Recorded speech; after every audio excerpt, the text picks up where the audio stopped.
পেহেলগাঁওয়ে গণহত্যার তদন্তের সূত্রে এবার কাশ্মীর থেকে এনআইএর টিম পৌঁছলো জম্মুতে। জম্মুর জেলে বন্দী জঙ্গিদের দুই সহযোগীকে এবার জিজ্ঞাসাবাদ করলো এনআইএ। নিজার আহমেদ ও মুস্তাক হোসেনের বিরুদ্ধে জঙ্গিদের ভারতে ঢুকতে সাহায্য করার অভিযোগ আছে, আর তাদেরকেই এবার জিজ্ঞাসাবাদ এনআইএর প্রাথমিক তদন্ত রিপোর্ট এমনিতেই সামনে এসেছে, যেখানে পাক যোগ অর্থাৎ পেহেলগাঁওয়ে হামলার ঘটনায় পাক যোগ আরো স্পষ্ট হয়েছে। আর এবার পেহেলগাঁওয়ে গণহত্যার তদন্তের সূত্রে কাশ্মীর থেকে এনআইএর টিম পৌঁছে গেল জম্মুতে। জম্মুর জেলে বন্দী জঙ্গিদের দুই সহযোগীকে জিজ্ঞাসাবাদ করছে এনআইএ। নিসার আহমেদ ও মুস্তাক হোসেনের বিরুদ্ধে জঙ্গিদের ভারতে ঢুকতে সাহায্য করার অভিযোগ রয়েছে। আরো তথ্য আপনাদের সামনে রাখবো। আমাদের প্রতিনিধি সুকান্ত মুখোপাধ্যায় আমাদের সঙ্গে টেলিফোন লাইনে রয়েছেন। সুকান্ত, এই নিজার আহমেদ ও মুস্তাক হোসেন কারা এরা এবং এদেরকে জিজ্ঞাসাবাদে ঠিক কোন তথ্য হাতে পেতে চাইছে এনআইএর টিম? জম্মুতে এনআইএ টিম ইতিমধ্যে পৌঁছেছে এবং সেখানে কোট বলওয়াল কারাগারে, যেখানে বন্দী রয়েছে 2023 সালের একটি ঘটনাতে দুজন সন্ত্রাসবাদী, এবং এই দুজনের নাম হচ্ছে নিসার আহমেদ এবং মুস্তাক হোসেন।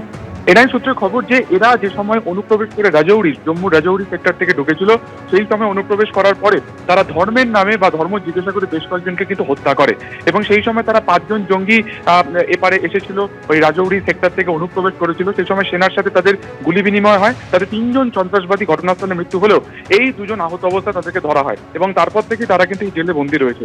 এখন প্রশ্ন হচ্ছে যে এনআইএর তরফে কেন তারা জম্মুতে গিয়ে দুজনকে জিজ্ঞাসাবাদ করতে চাইছে। এনআইএ সূত্রে খবর যে 22 তারিখে বাইসারান ভ্যালিতে যে ঘটনা ঘটেছিল, সেখানেও কিন্তু একই রকম ভাবে ধর্ম জিজ্ঞাসা করে পর্যটকদেরকে খুন করা হয়।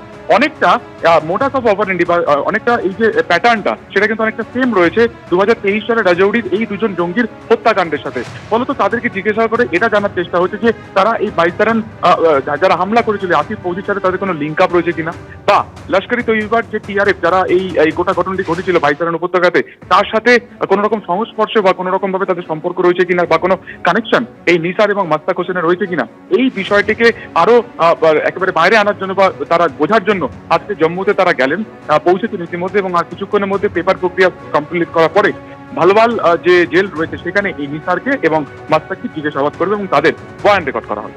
ধন্যবাদ সুকান্ত।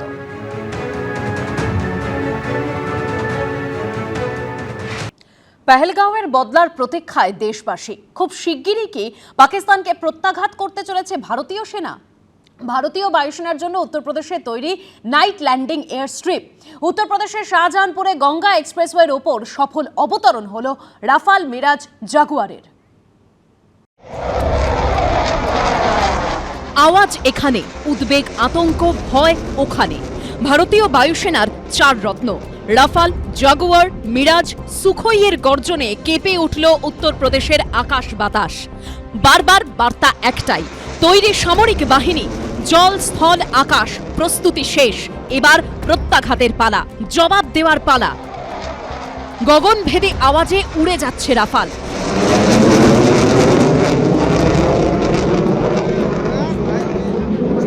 তীরের গতিতে রানওয়ে দিয়ে ছুটে যাচ্ছে জাগুয়ার, গতির খেল দেখাচ্ছে মিরাজ।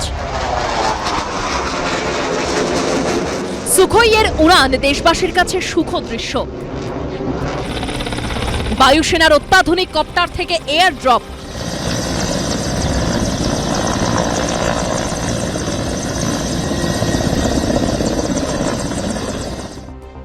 পাক অধিকৃত কাশ্মীর থেকে 719 কিলোমিটার দূরে উত্তরপ্রদেশের রাস্তায় নামল বিমান। জরুরি পরিস্থিতিতে প্রস্তুত থাকার মহড়া। উত্তরপ্রদেশের শাহজাহানপুরের গঙ্গা এক্সপ্রেসওয়ের দুধারের ধুধু প্রান্তরের ধুলো উড়িয়ে উঠল নামল একের পর এক যুদ্ধ জাহাজ বিমান। কি নেই মহড়ায়? Rafale, Sukhoi 30 NKI, Mirage 2000, MiG-29, Jaguar, C-130J super Hercules, AN-32 পরিবহন বিমান এবং MI-17 হেলিকপ্টার। গঙ্গা এক্সপ্রেসওয়ে উত্তরপ্রদেশের চতুর্থ হাইওয়ে, যাতে পৃথক একটি রানওয়ে রয়েছে, যাতে জরুরি পরিস্থিতিতে যুদ্ধ বিমান ওঠানামা করতে পারে, সেজন্য পৃথকভাবে 3.5 কিলোমিটার দীর্ঘ এই রানওয়ে তৈরি করা হয়েছিল। সেখানেই এদিন চলে মহড়া।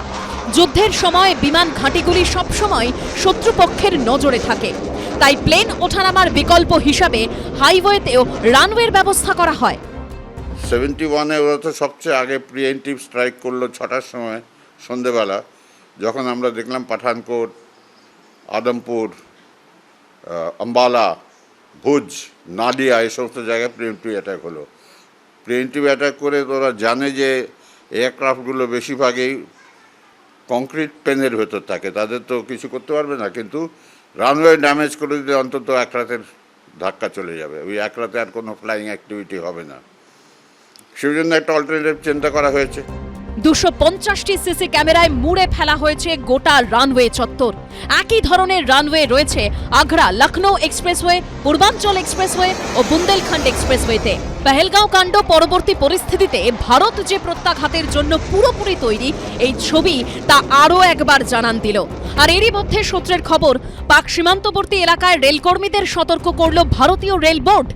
একই রকমভাবে সতর্ক করা হয়েছে বাংলাদেশ সীমান্তের কাছে কর্মরত রেল কর্মীদেরও। Loco pilot, train manager, trackman, station master, ticket checking staff সহ সমস্ত ফ্রন্টলাইন কর্মীদের সতর্ক থাকতে বলা হয়েছে। অস্বাভাবিক কিছু দেখলেই দ্রুত উপর মহলে জানানোর নির্দেশ দেওয়া হয়েছে তাদের। অরিত্রিক ভট্টাচার্য ও ঝিলম করঞ্চাইয়ের রিপোর্ট, এবিপি আনন্দ।